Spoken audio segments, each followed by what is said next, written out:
Hello दोस्तों, स्वागत है आपका हमारे चैनल पर, जहां हम आपको किताबों का ज्ञान सरल और रोचक तरीके से पहुंचाते हैं। आज हम आपके लिए लेकर आए हैं एक ऐसी किताब की कहानी जिसने लाखों लोगों की सोच और जिंदगी को बदल दिया है। हम बात कर रहे हैं रॉबर्ट कियोसाकी की बेस्ट सेलर किताब रिच डैड पुअर डैड की। ये किताब आपको पैसे की समझ, फाइनेंशियल एजुकेशन और अमीर बनने की मानसिकता को गहराई से समझने का मौका देती है। इसमें दो डैड्स की कहानियां हैं, एक अमीर डैड और दूसरे गरीब डैड। दोनों के विचार और फैसले किस तरह से उनकी आर्थिक स्थिति को प्रभावित करते हैं, यही इस किताब का मुख्य संदेश है। इस वीडियो में हम आपको रिच डैड पुअर डैड के 6 सबक, सबसे जरूरी सिद्धांत और प्रेरणादायक कहानियों को हिंदी में सरल शब्दों में समझाने जा रहे हैं। अगर आप अपनी आर्थिक जिंदगी को बेहतर बनाना चाहते हैं तो ये वीडियो आपके लिए एक गाइड की तरह काम करेगा। इसमें आप जानेंगे कि पैसा आपके लिए कैसे काम कर सकता है, संपत्ति और कर्ज में फर्क क्या होता है, क्यों फाइनेंशियल एजुकेशन आपके स्कूल के सिलेबस से ज्यादा जरूरी है और अमीर लोग अपनी सोच से कैसे अमीर बनते हैं। यदि आपको वीडियो पसंद आए तो इसे लाइक और शेयर करें और हमारे चैनल को सब्सक्राइब करना ना भूलें, क्योंकि हमारा लक्ष्य है कि हम आपको वो ज्ञान दें जो आपकी जिंदगी को एक नई दिशा दे सके। चलिए अब बिना देरी के शुरू करते हैं इस अद्भुत सफर को और जानते हैं कि रॉबर्ट कियोसाकी की इस महान किताब ने हमें क्या सिखाया है।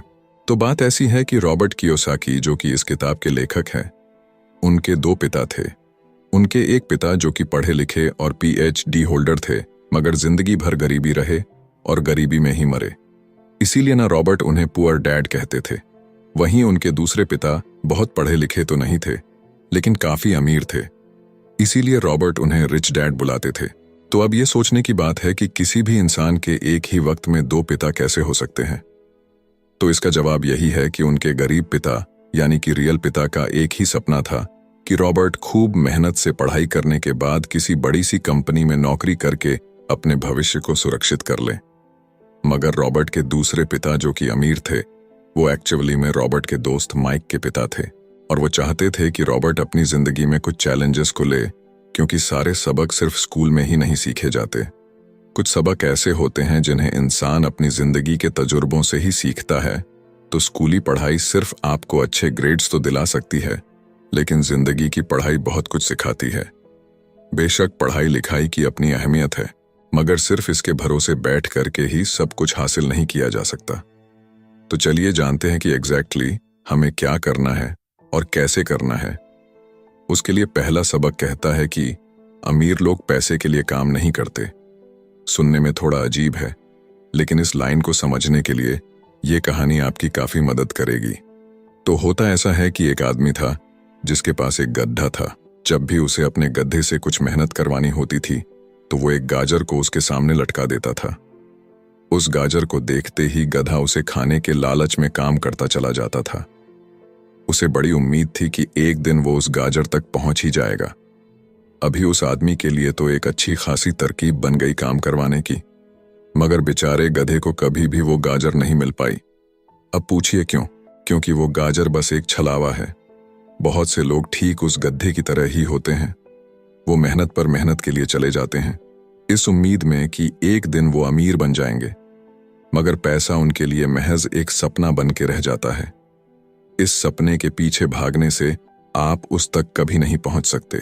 तो पैसे के लिए काम करने की बजाय पैसे को अपने लिए काम करने दीजिए। जब आप अमीर बनना चाहते हैं तो सिर्फ पैसे कमाने के लिए काम ना करें, क्योंकि जिस तरीके से हम अमीर बनने की राह में कदम बढ़ाते हैं, हमारा डर और लालच हम पर हावी होने लगता है कि कहीं हम गरीब के गरीब ही ना रह जाएं। बस इसी डर से हम और ज्यादा मेहनत करने में जुट जाते हैं। फिर हमारा लालच हम पर हावी होने लगता है। हम उन सारी खूबसूरत चीजों की कल्पना करने लगते हैं जो पैसे से हासिल की जा सकती हैं।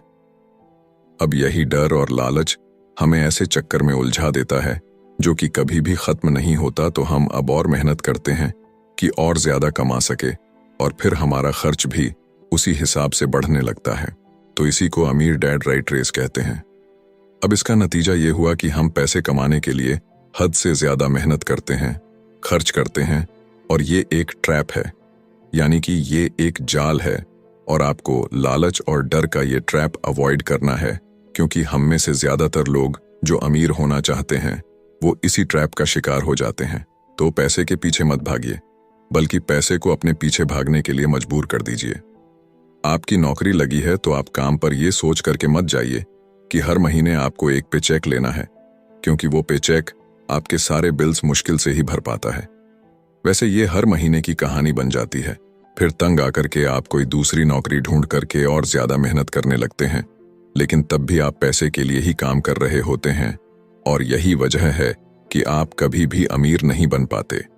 सच का सामना कीजिए, आपकी जवाबदेही खुद के लिए है, ना कि दूसरों के लिए। तो आपके जो भी सवाल है वो आप खुद से पूछिए, क्योंकि उनका जवाब सिर्फ आपके ही पास है। क्या आप सिर्फ इसलिए काम कर रहे हैं कि आपकी जिंदगी में सिक्योरिटी रहे, एक ऐसी नौकरी जहां से आपको निकाले जाने का कोई डर ना हो, या फिर आप सिर्फ 2 पैसे कमाने के लिए काम करते हैं और आपको लगता है कि एक दिन आप इस तरीके से अमीर हो जाएंगे? क्या बस यही आपको सेटिस्फाई करने के लिए काफी है? अगर आपका जवाब हाँ है, तो मुझे आपकी सोच पर बड़ा अफसोस है, क्योंकि आपने जो अमीर बनने का सपना देखा है ना, वो कभी पूरा नहीं होने वाला। आप हमेशा गरीबी में ही जिएंगे। लेकिन अगर आपका जवाब ना है, तो आपका पहला कदम यह होगा कि सबसे पहले आप अपने मन से डर को हटा दीजिए, क्योंकि ज्यादा पैसा ना कमा पाने का डर और लालची आपको बगैर सोचे समझे काम करने के लिए मजबूर करता है, और हमारा यही कदम हमें नाकामयाबी की तरफ धकेलता है। बेशक हम सबके अंदर डर और चाहत की भावना होती है, और ये नेचुरल है, लेकिन उन्हें खुद पर इतना हावी ना होने दीजिए कि हम उनके बस में होकर के उलटे सीधे फैसले लेने लग जाएं। बेहतर होगा कि हम जो भी करें पहले उसके बारे में खूब सोच लें। हमेशा दिल से नहीं बल्कि दिमाग से काम ले। हर सुबह अपने आप से पूछिए कि क्या आप उतना कर पा रहे हैं जितना कि आपको करना चाहिए। क्या आप अपनी पोटेंशियल का पूरा इस्तेमाल कर पा रहे हैं? आम लोगों की तरह सोचना छोड़ दीजिए, जो काम सिर्फ और सिर्फ पैसे के लिए करते हैं। ये सोचना छोड़ दीजिए कि मेरा बॉस कम पैसे देता है, मुझे ज्यादा मिलना चाहिए, मैं ना इससे ज्यादा कमा सकता हूं। एक बात याद रखिए, आपकी परेशानियों के लिए सिर्फ आप जिम्मेदार हैं, कोई और नहीं। बॉस अगर आपकी सैलरी को नहीं बढ़ा रहा है तो उसे इल्जाम मत दीजिए। जब आप खुद की प्रॉब्लम्स की जिम्मेदारी लेते हैं तो सिर्फ आप ही उसका हल निकाल सकते हैं। और यही वो पहला सबक और पहला प्रिंसिपल है जो कि आमिर डैड ने रॉबर्ट को सिखाया। इस सबक का एक पार्ट ये भी था कि अमीर डैड ने उन्हें एक कन्वीनियंस स्टोर में काम करने पर लगा दिया। उन्हें इस काम के कोई पैसे नहीं मिले, वो बस काम करते रहे, और इसका फायदा ये हुआ कि वो अपने दिल से काम में लगे रहे, और इस दौरान कई नए आइडियाज उनके दिमाग में आते रहे। पैसे को अपने पीछे कैसे भगाया जाए, इस बारे में उन्हें कई विचार मिले। उन्होंने देखा कि उस स्टोर की क्लर्क कॉमिक्स बुक के फ्रंट पेज को 2 हिस्सों में फाड़ देती थी। आधा हिस्सा वो रख लेती और आधा हिस्सा फेंक देती थी, तो देर शाम में स्टोर में एक डिस्ट्रीब्यूटर आया करता था। वो कॉमिक्स बुक्स के ऊपरी आधे हिस्से को क्रेडिट के लिए लेता, पर बदले में नई कॉमिक्स बुक्स दे जाया करता। तो एक दिन उन्होंने उस डिस्ट्रीब्यूटर से पूछा कि क्या वो पुरानी कॉमिक्स बुक्स ले सकते हैं। वो इस शर्त पर मान गया कि वो उन कॉमिक्स को बेचेंगे नहीं। ये उनके दिमाग में बिजनेस का एक नया आइडिया था। उन्होंने वो पुरानी कॉमिक्स बुक्स अपने दोस्तों और बाकी बच्चों को पढ़ने के लिए किराए पर देनी शुरू कर दी। बदले में वो हर किताब का 10 सेंट किराया वसूल करते थे। हर किताब सिर्फ 2 घंटे के हिसाब से पढ़ने के लिए दी जाती थी, तो असल मायनों में वो उन्हें बेच नहीं रहे थे। उन्हें उस गैराज पर काम भी नहीं करना पड़ा जहां से वो कॉमिक्स किराए पर देते थे। उन्होंने माइक की बहन को काम पर रखा, जिसके लिए उसे हर हफ्ते $2 दिया जाता, तो एक ही हफ्ते में उन्होंने $9.5 कमाए। और इस तरह उन्होंने सीखा कि पैसे को खुद के लिए काम करने दो, न कि आप पैसे के लिए काम करो। तो इसी के साथ अब आगे है दूसरा सबक, जो कहता है कि फाइनेंशियल लिटरेसी क्यों सिखाई जाए। कहने का मतलब यह है कि 1923 में एज वाटर बीच होटल शिकागो में एक मीटिंग हुई। दुनिया के बहुत से लीडर और बहुत ही अमीर बिजनेसमैन इस मीटिंग का हिस्सा बने। इनमें से थे एक बहुत ही बड़ी स्टील कंपनी के मालिक चार्ल्स शवाब और सैमुअल इंसुल, जो कि उस वक्त की लार्जेस्ट यूटिलिटी प्रेसिडेंट थे, और बाकी कई और भी बड़े बिजनेसमैन। तो इस मीटिंग के 25 साल बाद इनमें से कई लोग गरीबी से मरे, कुछ ने खुदकुशी कर ली, और भी कईयों ने तो अपना दिमागी संतुलन तक खो दिया था। तो असल बात यह है कि लोग पैसे कमाने में इतने मशगूल हो जाते हैं कि वो ये खास बात सीखना भूल जाते हैं कि पैसे को रखा कैसा जाए। आप चाहे जितना मर्जी पैसा कमा लें, उसे बनाए रखना असली बात है। और अगर ये हुनर आपने सीख लिया तो अब किसी भी आड़े टेढ़े हालात, जो अक्सर कहा जाता है कि कोई इमरजेंसी आ गई या कोई अड्डी आ गई या कोई बुरा वक्त आ गया, तो आप उसका सामना आसानी से कर लेंगे। या हो सकता है कि अगर आप ठीक तरीके से प्लानिंग करें तो बुरा वक्त आए ही ना। वैसे लॉटरी में मिलियन जीतने वाले लोग कुछ सालों तक तो मजे से जीते हैं, मगर फिर वापस उसी पुराने हालात में पहुंच जाते हैं। तो अधिकतर लोगों के सवाल होते हैं कि अमीर कैसे बने या अमीर बनने के लिए क्या करें। इन सवालों के जवाब से अधिकतर लोगों को निराशा ही होती है, मगर इसका सही जवाब होगा कि पहले आप फाइनेंशियल लिटरेट बनना सीखें। देखिए, अगर आपको एम्पायर स्टेट बिल्डिंग खड़ी करनी है तो सबसे पहले आपको एक गहरा खड्डा खोदना पड़ेगा, फिर उसके लिए एक मजबूत नींव रखनी पड़ेगी। लेकिन अगर आपको एक छोटा सा घर बनाना हो तो एक 6 इंच कंक्रीट स्लैब डाल करके भी आपका काम चल जाएगा। मगर अफसोस तो इसी बात का है कि हम में से ज्यादातर लोग 6 इंच स्लैब पर एक एम्पायर स्टेट बिल्डिंग खड़ी करना चाहते हैं, और वो ऐसा करते भी हैं तो जाहिर सी बात है कि बिल्डिंग टूटेगी ही टूटेगी। गरीब डैड रॉबर्ट से बस यही चाहते थे कि वो खूब पढ़ाई करे, लेकिन अमीर डैड उसे फाइनेंशियली लिटरेट बनाना चाहते थे। ज्यादातर स्कूल सिस्टम बस घर बनाना सिखाते हैं, मजबूत फाउंडेशन नहीं। स्कूली शिक्षा और पढ़ाई की अपनी अहमियत है, मगर असल जिंदगी में यही सब कुछ नहीं है। और इसी के साथ आगे है तीसरा सबक, जो कि कहता है कि लायबिलिटीज और एसेट्स के बीच में फर्क समझे और हमेशा एसेट्स खरीदे। वैसे सुनने में ये बड़ी आसान सी बात लगती है ना, लेकिन यही एक नियम है जो आपको अमीर बनाने में मदद करेगा। अक्सर गरीब और मिडिल क्लास लोग लायबिलिटीज को यानी कि जिम्मेदारियों को एसेट्स समझ लेते हैं, यानी कि अपनी संपत्ति समझ लेते हैं। मगर अमीर जानता है कि असल में एसेट्स होते क्या हैं, और वो वही खरीदता है अमीर डैड। किस यानी कि KISS किस प्रिंसिपल में यकीन रखते हैं, जिसका मतलब है कीप इट सिंपल स्टूपिड। उन्होंने लेखक और उसके दोस्त माइक को यही सिंपल बात सिखाई, जिसकी बदौलत वो इतनी मजबूत फाउंडेशन रखने में कामयाब रहे। इसी की यही सिंपल बात है कि लायबिलिटीज यानी कि अपनी जिम्मेदारियों और एसेट्स यानी कि संपत्ति के बीच में फर्क को समझे और एसेट्स खरीदे। लेकिन अगर ये इतना ही सिंपल है तो हर आदमी अमीर होता है ना। मगर यहाँ पर मामला उल्टा है। ये एक्चुअली में इतना सिंपल है कि हर कोई इस बारे में सोचता तक नहीं है। लोगों को लगता है कि उन्हें लायबिलिटीज और एसेट्स के बीच में फर्क पता है, मगर उन्हें सिर्फ लिटरेसी के बारे में मालूम है, फाइनेंशियल लिटरेसी के बारे में नहीं। मतलब ये कि इनकम स्टेटमेंट को प्रॉफिट और लॉस का स्टेटमेंट मानकर चलना चाहिए। इसका सिंपल सा मतलब है कि इनकम यानी कि आपके पास कितना पैसा आया, और एक्सपेंस यानी कि आपके पास से कितना पैसा खर्च हुआ। बैलेंस शीट एसेट्स और लायबिलिटीज के बीच बैलेंस बताती है। बहुत से पढ़े लिखे अकाउंटेंट को भी ये पता नहीं होता है कि आखिर बैलेंस शीट और इनकम स्टेटमेंट कैसे एक दूसरे से जुड़े हैं। और अगर हम इस बात को समझना चाहें तो एसेट्स वो चीजें होती हैं जो आपके लिए पैसे कमाने का काम करती हैं। मान लीजिए आप कोई घर खरीद करके उसे किराए पर देते हैं, तो उसी किराए से आप वो लोन भी चुका सकते हैं जो आपने घर खरीदने के लिए लिया था। अब घर भी आपका हुआ और उससे मिलने वाला किराया भी। इसके उलट लायबिलिटीज आपकी जेब से पैसे खर्च करवाती है, जैसे कि घर खरीद करके उसमें रहने से आपको कोई किराया नहीं मिलने वाला। तो अब आप समझ गए होंगे कि अगर अमीर बनना है तो एसेट्स खरीदिए, और गरीब ही रहना है तो लायबिलिटीज। अमीर लोगों के पास ज्यादा पैसा इसलिए होता है कि वो इस KISS keep it simple stupid principle पर यकीन करते हैं।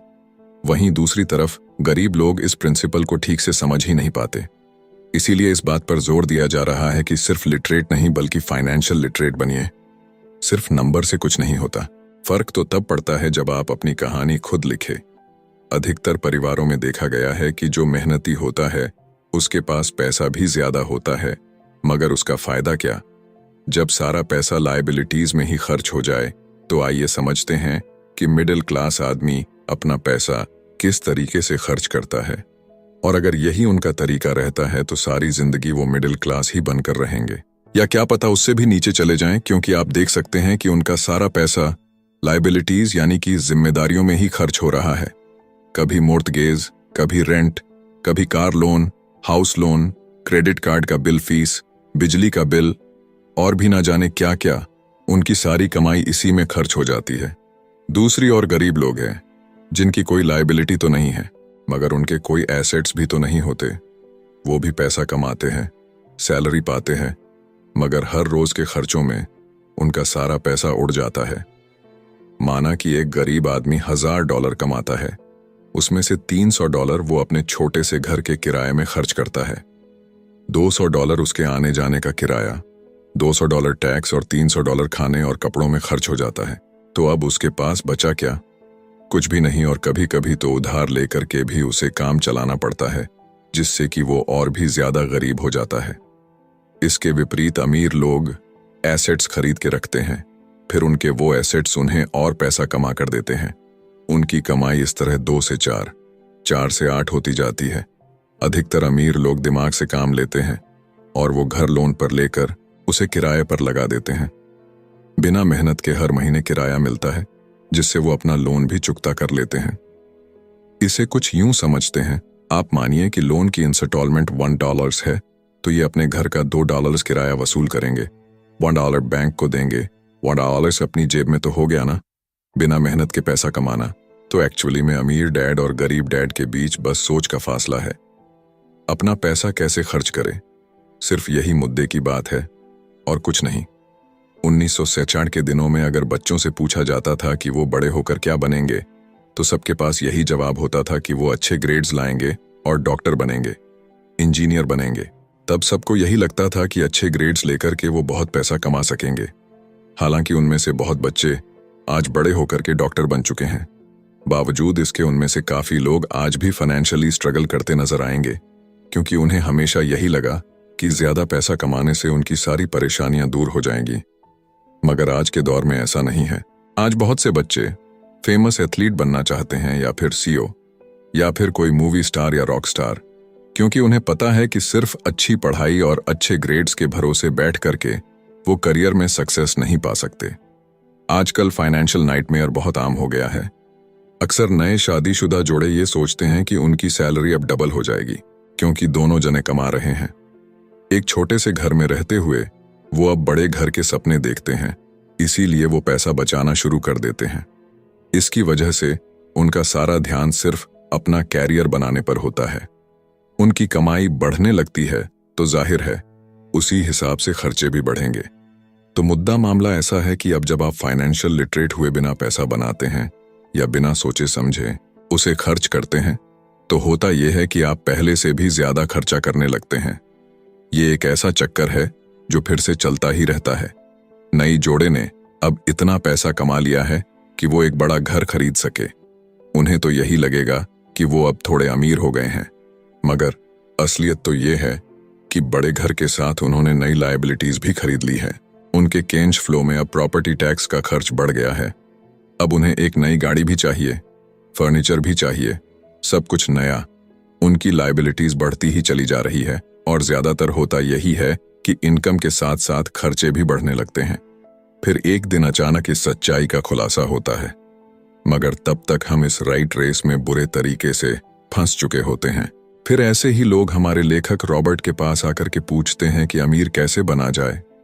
अब यही सवाल तो मुसीबत की जड़ है, क्योंकि सबको लगता है कि पैसा ही हर चीज का इलाज है। ये मानना ही एक बड़ी गलती है। उनकी समस्या ये नहीं है कि वो ज्यादा पैसा नहीं कमा रहे, बल्कि ये है कि जो कुछ उनके पास है उसे हैंडल कैसे करें। वैसे एक कहावत है जो यहां पर लागू होती है, जब तुम खुद को एक गहरे गड्ढे में पांव तो और खोदना छोड़ दो। क्योंकि ज्यादातर लोग पब्लिक स्पीकिंग से घबराते हैं। मनोचिकित्सक यानी कि साइकेट्रिस्ट का मानना है कि लोग इसलिए घबराते हैं क्योंकि उन्हें रिजेक्शन का डर होता है, औरों से अलग होने का डर होता है। लोग हमारे बारे में क्या सोचेंगे या हम पर वो कहीं हंसेंगे तो नहीं, बस यही सोचकर कि ज्यादातर लोग पब्लिक स्पीकिंग से दूर भागते हैं। वो वही करना पसंद करते हैं जो सब कर रहे होते हैं। ऐसे लोग खुद को भीड़ का हिस्सा बना करके संतुष्ट हो जाते हैं। आपका घर आपका सबसे बड़ा एसेट है, लोन लीजिए। अरे अब तो प्रमोशन हो गया है, अब तो सैलरी बढ़ गई है, तो नया घर तो ले ही लो। यही सब बातें ना हम लोगों से सुनते आ रहे हैं, और फिर हम भी ना उसी रास्ते पर चल पड़ते हैं, क्योंकि जो सब कर रहे हैं वो जरूर से सही ही होगा। भाई इतने सारे लोग मिलकर के कोई गलती तो नहीं कर सकते ना, ऐसा हम सोचते हैं, राइट? मगर नहीं, ऐसा बिल्कुल भी नहीं है। अमीर डैड ने कहा था कि जापानीज लोग 3 चीजों की ताकत जानते थे, तलवार, कीमती जवाहरात और शीशा।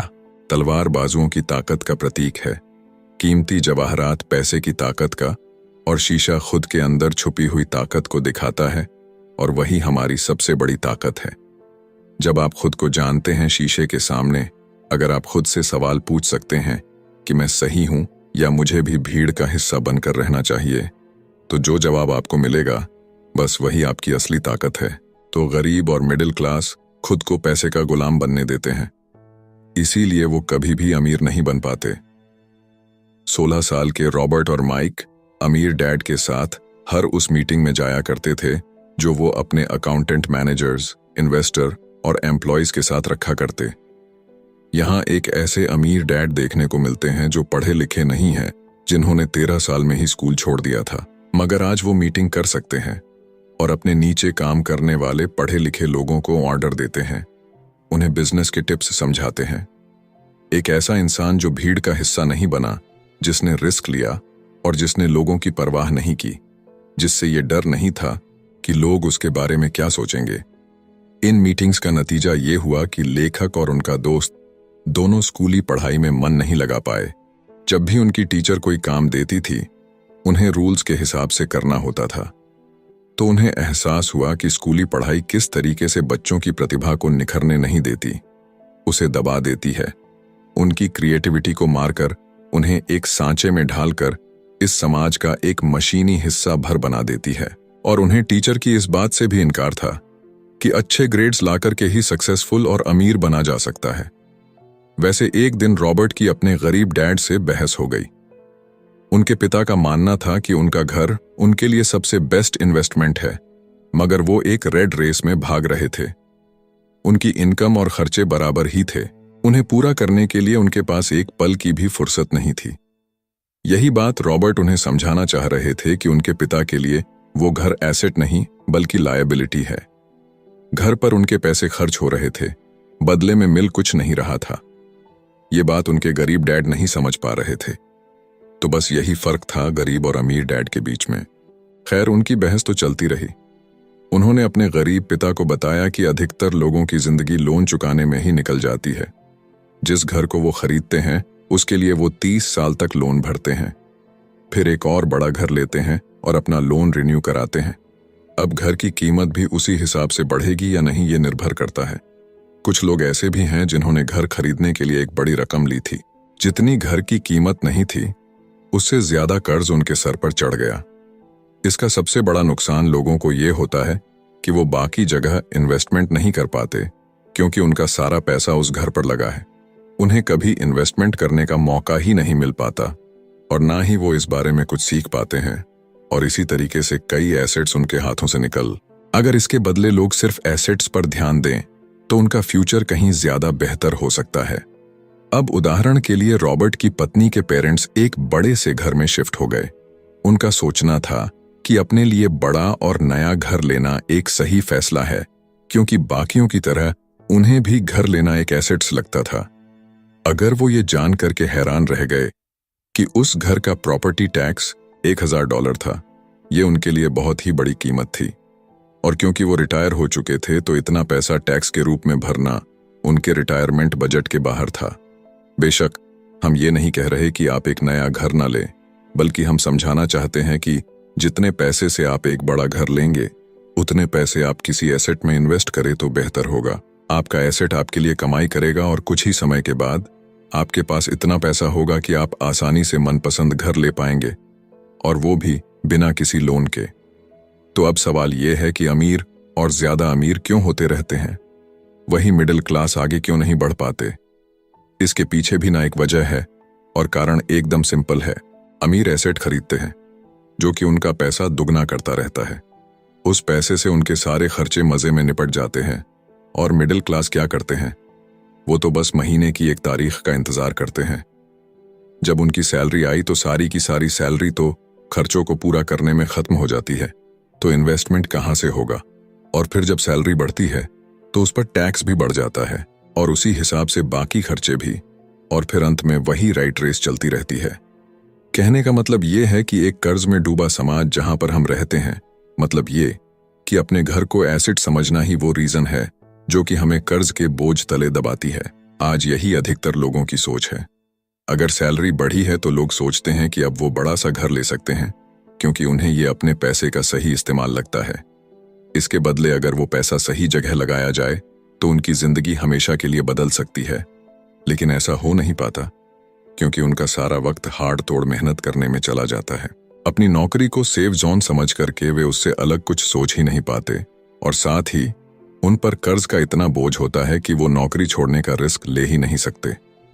अब जरा खुद से सवाल कीजिए कि आज आप नौकरी छोड़कर बैठ जाते हैं तो कितने दिन आपका गुजारा चलेगा? क्योंकि अगर आप फाइनेंशियली लिटरेट नहीं हैं, अगर आपने सारी उम्र सिर्फ सैलरी के भरोसे ही काटी है और एसेट्स के बदले आपने लायबिलिटीज पाल ली है, तो यकीनन आपकी जिंदगी बहुत ही कड़ी चुनौती है। सिर्फ नेटवर्थ के भरोसे आपका काम नहीं चल सकता। नेटवर्थ बताता है कि आपके पास वाकई में कितना पैसा है, चाहे वो गैराज में पड़ी पुरानी कार के रूप में ही क्यों ना हो। अब भले ही वो कार कुछ काम की ना हो, जबकि वेल्थ का मतलब है कि आपके पास जो पैसा है उससे आप कितना और पैसा कमा रहे हैं।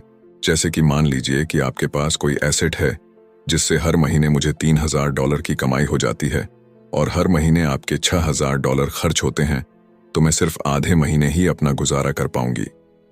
तो सल्यूशन ये होगा कि अपने एसेट से मिलने वाले पैसे को आप बढ़ा दें। जब वो $6000 आपको मिलने लगेगा तो आप रातों रात अमीर नहीं हो जाएंगे, मगर इस तरह आप वेल्थी होने लगेंगे। अब अगर आप अचानक नौकरी छोड़ते भी हैं तो आपके एसेट्स आपका सारा खर्च कवर कर लेंगे। अब वेल्थी तभी बन पाएंगे जब आपके खर्च आपके एसेट्स की ग्रोथ से कम रहे, और इसी के साथ आगे है चौथा सबक, जो कहता है कि अपने काम से काम रखें। दुनिया की सबसे बड़ी फूड चैन मैकडोनाल्ड के फाउंडर रे क्रॉकनी एक MBA क्लास में की स्पीच थी। ये 1947 की बात है। उनकी ये स्पीच बड़ी ही शानदार थी। लोगों को प्रेरित करने वाले स्पीच के बाद जब MBA क्लास के स्टूडेंट्स ने कुछ वक्त उनके साथ बिताने की गुजारिश की तो वो उनके साथ बियर पीने चले गए। बातों बातों में रे ने अचानक एक सवाल किया कि क्या आप लोग जानते हैं कि मैं किस बिजनेस में हूं?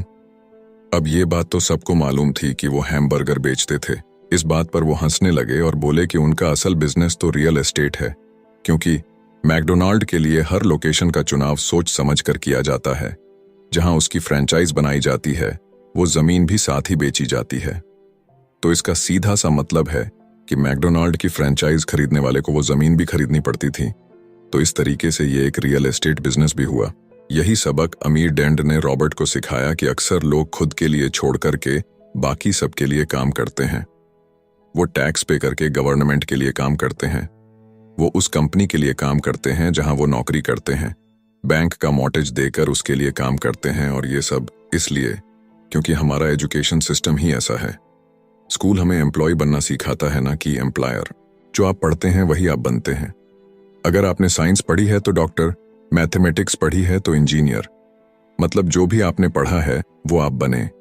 अब मुसीबत तो ये है कि इससे छात्रों का कोई भला नहीं हो पाता, क्योंकि वो नौकरी और बिजनेस के बीच के फर्क में उलझ कर रह जाते हैं।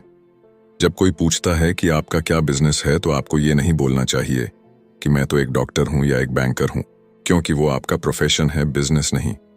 कहने का मतलब ये है कि आप जो भी करते हैं उसे अपना बिजनेस बनाइए, नौकरी नहीं।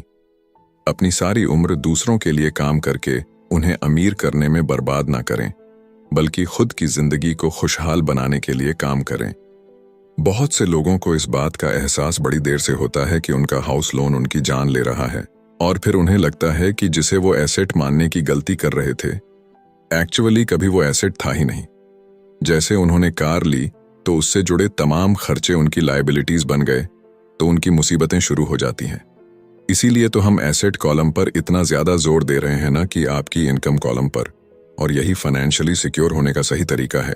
आप कितने अमीर हैं ये जानने का सही तरीका नेटवर्थ इसलिए नहीं है, क्योंकि जब भी आप अपने एसेट बेचते हैं तो उन पर भी टैक्स लगता है। आपको उतना पैसा नहीं मिलता जितना कि आप सोचते हैं। आपके बैलेंस शीट के हिसाब से आपको जितना भी पैसा मिलेगा उस पर भी आपको टैक्स देना पड़ेगा। ये किताब आपको कभी ये सलाह नहीं देगी कि आप अपनी नौकरी छोड़ें। आप अपनी नौकरी करते रहिए और साथ ही एसेट्स भी खरीदते रहिए। और एसेट्स से मेरा मतलब है सही और असली मायने में एसेट्स। मैं ये नहीं कहूंगी कि आप कोई कार्ड लीजिए, क्योंकि वो मेरी नज़र में असेट्स यानी कि संपत्ति नहीं है, क्योंकि जैसे ही आप उसे चलाना शुरू करते हैं वो अपनी कीमत का 25% खो देती है। अब किस तरह के एसेट्स खरीदे जाने चाहिए, यहां हम आपको कुछ उदाहरण देते हैं। ऐसा बिजनेस जहां आपकी मौजूदगी जरूरी ना हो, जो दूसरे लोग आपके लिए चलाएं, क्योंकि आप वहां पर ज्यादा वक्त देंगे तो वो बिजनेस नहीं, नौकरी होगी। दूसरा है रियल एस्टेट पे पैसा लगाएं। तीसरा है स्टॉक और बांड खरीदे। तो जब एसेट खरीदे तो अपनी पसंद की चीजों पर पैसा लगाएं, क्योंकि आपका मन होगा तभी आप उस पर ध्यान दे पाएंगे। अगर उसमें आपकी रुचि होगी तो आप उसे बेहतर समझ पाएंगे। रॉबर्ट को रियल एस्टेट और स्ट्रोक्स में रुचि थी, खासकर छोटी कंपनीज में इन्वेस्ट करना। अपने अमीर डैड की सलाह पर उसने अपनी नौकरी कभी नहीं छोड़ी। वो जॉब करता रहा, साथ ही अपने एसेट कॉलम को बड़ा और मजबूत बनाता चला गया। एक पैसा भी जो आप कमाते हैं उसे बेकार न जाने दें। अपने पैसे को अपना गुलाम मानकर चलिए, जो कि आपके लिए काम करे। आप लग्जरी खरीदना चाहते हैं, शौक से खरीदे, कोई बड़ी बात नहीं, मगर ये ना भूले कि अमीर और मिडिल क्लास में यही सोच का फर्क है। जहां मिडिल क्लास पैसा आते ही पहले लग्जरी में खर्च करेगा, वहीं अमीर आदमी उसे अंत में खरीदेगा। और इतना समझ लेने के बाद अब अगले सबक में आप अमीर लोगों के सबसे बड़े सीक्रेट के बारे में जानेंगे। तो 5वां सबक कहता है कि अमीर पैसा इन्वेंट करते हैं। अलेक्जेंडर ग्राहम बेल ने टेलीफोन इन्वेंट करने के बाद उसे पेटेंट कर दिया था। इनका बिजनेस बढ़ा और संभालने में मुश्किल होने लगी तो वो वेस्टर्न यूनियन गए और उन्हें अपना पेटेंट और छोटी सी कंपनी $1,00,000 में बेचने की पेशकश की। उस वक्त की वेस्टर्न यूनियन के प्रेसिडेंट ने पेशकश को ठुकरा दिया। उन्हें ये दाम कुछ ज्यादा ही लग रहे थे और फिर उसके बाद एक बड़ी कंपनी AT&T का जन्म हुआ। रॉबर्ट 1984 से प्रोफेशनल तौर पर पढ़ा रहे हैं। एक चीज जो हजारों लोगों को पढ़ाने के बाद उन्होंने जानी तो वो ये कि उन सब लोगों में पोटेंशियल था, बल्कि हर एक इंसान में पोटेंशियल है जो कि हमें महान बना सकती है। इसके बावजूद जो हमें रोकता है वो है खुद पर डाउट रखना। स्कूल छोड़ने के बाद हमें पता चलता है कि जिंदगी में आगे बढ़ने के लिए सिर्फ ग्रेड्स ही काफी नहीं होते। जैसे सिर्फ स्मार्ट लोग ही आगे नहीं बढ़ते, बल्कि वे बढ़ते हैं जो कि बोल्ड भी होते हैं। ये सच है कि फाइनेंशियल जीनियस होने के लिए इसकी नॉलेज भी होनी चाहिए, मगर साथ ही हिम्मत और बोल्डनेस भी चाहिए। ज्यादातर लोग पैसे के मामले में कोई रिस्क नहीं लेना चाहते, मगर अमीर होने के लिए आपको रिस्क लेने ही पड़ेंगे, क्योंकि हो सकता है कि आने वाले सालों में एक नया बिल गेट्स पैदा हो या अगला अलेक्जेंडर और बाकी शायद दिवालिया बनकर गरीब हो जाए। अब ये आपकी मर्जी है, आप इनमें से क्या बनना चाहते हैं।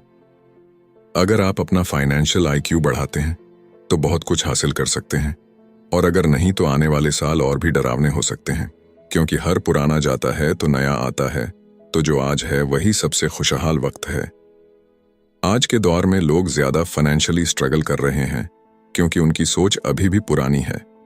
फिर वे अपनी गलती ना मानकर या तो अपने बॉस को इल्जाम देंगे या नई टेक्नोलॉजी को। जो कभी कल के दौर में एसेट था वही आज लायबिलिटी बन चुका है, तो आपको अपडेट रहने की जरूरत है।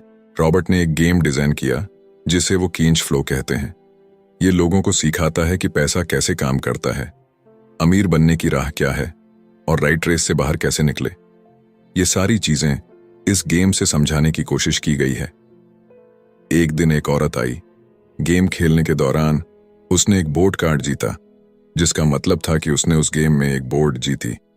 वो औरत बड़ी खुश हुई, मगर जब उसे पता चला कि वोट लेने के लिए तो उसे एक बड़ी रकम टैक्स भरनी होगी, तो उसकी खुशी गायब हो गई।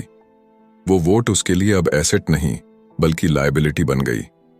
उसे पता चला कि ऐसे तो ये वोट उसकी जान ही ले लेगी। उसे ये आइडिया समझ में ही नहीं आया और रिफंड की मांग की। उसे उसके पैसे वापस मिल गए और वो चली गई, मगर बाद में उसने फोन करके बताया कि उसे अब गेम का आइडिया कुछ समझ में आने लगा था। वो उस गेम से अपनी लाइफ को जोड़ करके देख पा रही थी। पैसा कैसे काम करता है, इस बात को समझ ना पाने की वजह से उसका गुस्सा जायज था। हम भी अक्सर यही करते हैं। जो बात हमारी समझ से परे होती है उस पर गुस्सा आता है और हम जिंदगी की हर परेशानी के लिए उसे ब्लामे करना शुरू कर देते हैं। मगर अगर ठंडे दिमाग से सोचे तो ये तरीका एकदम गलत होगा।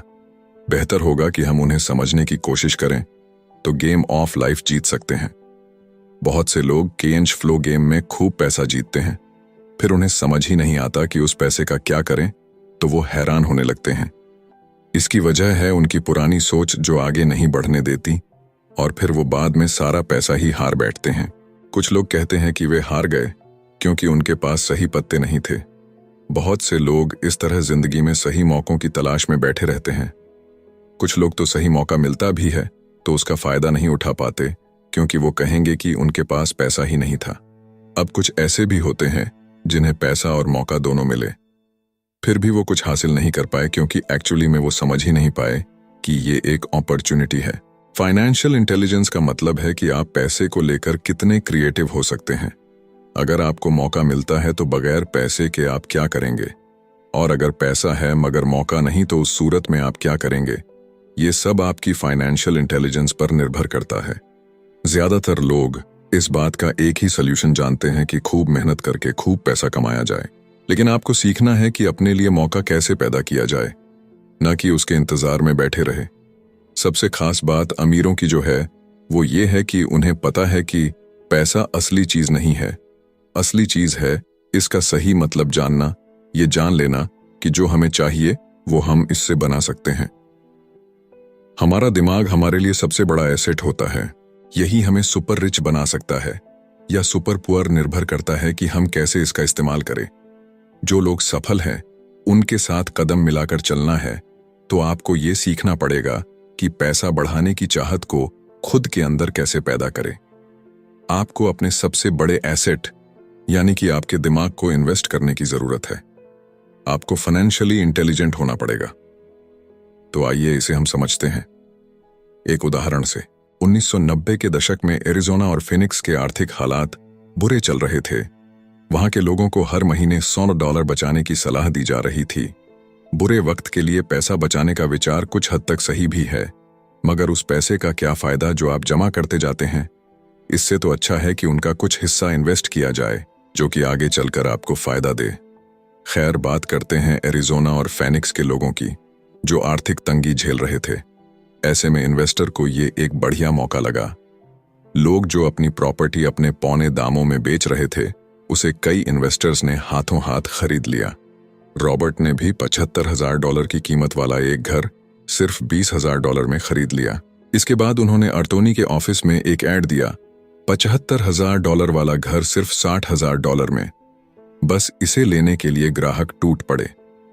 रॉबर्ट का फोन बजना बंद ही नहीं हो रहा था कि ये पैसा उनको उस एसेट से मिलने जा रहा था जो उन्होंने प्राइमरी नोट के रूप में ग्राहक से लिया था, और उन्हें ये पैसा कमाने में केवल 5 घंटे लगे। उन्होंने जो $40,000 इन्वेंट करे वो उनके एसेट कॉलम से क्रिएट हुए थे, और बगैर टैक्स के उन्होंने अचानक ही मिले एक मौके का फायदा उठाकर ये पैसा क्रिएट अपने इनकम कॉलम में ऐड कर लिए। कुछ सालों के बाद ही उनके इस बिजनेस ने इतना पैसा क्रिएट किया कि उनकी कंपनी की कार, गैस, इंश्योरेंस, क्लाइंट के साथ डिनर ट्रिप और बाकी चीजें सब कवर हो गईं। जब तक गवर्नमेंट उन खर्चों पर टैक्स लगाती, इनमें से ज्यादातर चीजें प्री टैक्स एक्सपेंसेस में खर्च हो चुकी थीं। कुछ सालों के बाद ही जो घर $60,000 में बिका था अब वो $1,10,000 का था। अभी भी उनके पास कुछ मौके थे, मगर वो इतने कम थे कि उनके लिए रॉबर्ट को एक वैल्यूएबल एसेट लगाना पड़ता, और अपना वक्त भी तो वो आगे बढ़ गए। उन्हें अब नए मौकों की तलाश करनी थी। अब आप एक सवाल खुद से कीजिए, मेहनत करना भी बहुत मेहनत का काम है। 50% टैक्स भरिए और बाकी बचाइए। अब वो सेविंग्स आपको 5% इंटरेस्ट देगी, और फिर उस पर भी आप और टैक्स भरे। इससे तो अच्छा होगा कि आप अपना पैसा और टाइम अपने सबसे पावरफुल एसेट यानी कि अपने दिमाग पर इन्वेस्ट करें और फाइनेंशियली इंटेलिजेंट बने। ये दुनिया कभी भी एक सी नहीं रहती, जो आज या कल नहीं होगा। कभी मंदी तो कभी तेजी का दौर चलता रहेगा। वक्त के साथ टेक्नोलॉजी और भी बेहतर होती जाएगी। आज मार्केट ऊपर है तो कल नीचे होगा। खासकर स्टॉक मार्केट तो हर रोज बदलता है, मगर इससे आपको क्या फर्क पड़ेगा? अगर आप फाइनेंशियली इंटेलिजेंट है तो क्योंकि आप तो हर हालात के लिए तैयार रहेंगे। आपको जिंदगी में बेशुमार मौके मिलेंगे जहां पर आप अपनी फाइनेंशियल इंटेलिजेंट का फायदा उठा सकते हैं। जरूरत है तो बस उन मौकों को लपकने की। अमूमन हम दो तरह के इन्वेस्टर देख सकते हैं। पहले वो जो पैकेज इन्वेस्टमेंट खरीदते हैं, और ये काफी आसान और बगैर झंझट का काम है। दूसरे इन्वेस्टर अपने लिए खुद ही इन्वेस्टमेंट क्रिएट करते हैं। इनको आप प्रोफेशनल भी कह सकते हैं। जितना ये इन्वेस्ट करते हैं उससे कई गुना ज्यादा पैसा बना लेते हैं। अब अगर आप इस तरह के इन्वेस्टर बनना चाहते हैं तो आपको खास तौर पर इन 3 स्किल्स को समझने की जरूरत है। पहली, ऐसी अपॉर्चुनिटी ढूंढिए जो कि बाकी न ढूंढ सके। याद रहे कि आपका दिमाग वो देख सकता है जो बाकियों की आंखें भी नहीं देख पाए। दूसरा है, पैसा बढ़ाइए। जब पैसे की जरूरत पड़े तो मिडिल क्लास केवल बैंक जाता है, मगर दूसरे टाइप के इन्वेस्टर पैसा बढ़ाकर के कैपिटल रेस करते हैं। उन्हें हमेशा बैंक की जरूरत नहीं पड़ती। और आगे ये तीसरा, स्मार्ट लोगों को ऑर्गेनाइज कीजिए। इंटेलिजेंट लोग वो होते हैं जो अपने से ज्यादा स्मार्ट लोगों के साथ मिलकर के काम करते हैं।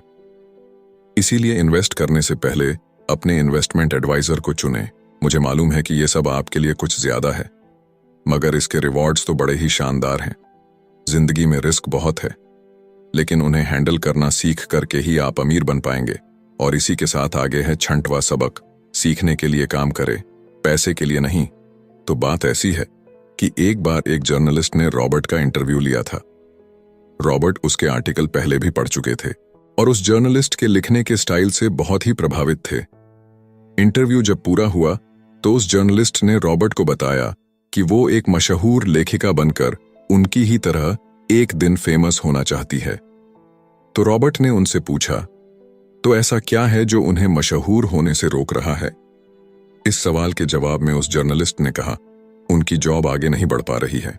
इस पर रॉबर्ट ने सुझाव दिया कि उस जर्नलिस्ट को कोई सेल्स क्लास ज्वाइन कर लेनी चाहिए।